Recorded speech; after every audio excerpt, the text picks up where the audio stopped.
रावा बैठल बानी कुछ के न गम बरुए चाहे पहती या पहती खत्म बरुए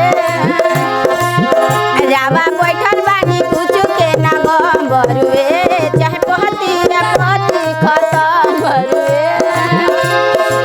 ऐसन रहन बात हम का करी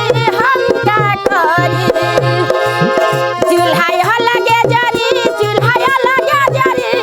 हमारा से भरा भुजे खारी गली चूल्हा लगे जरी रोजे रोजे कर भूत प्यार के घरी चूल्हा लगे जरी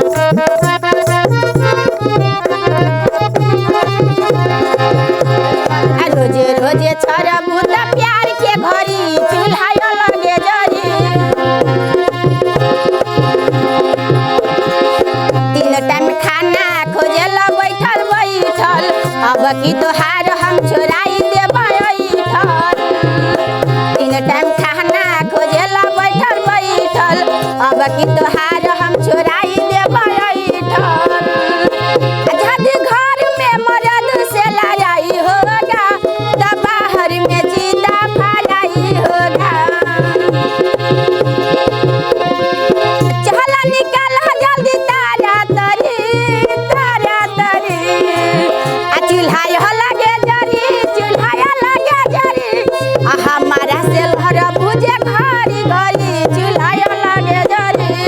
रोजे रोजे छर भूत प्यार के घरी चूल्हा लगे जरी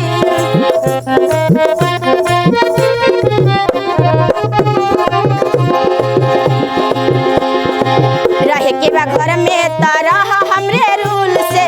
ना तो पिटई पवन रोज कर झूल से रहे के बा घर में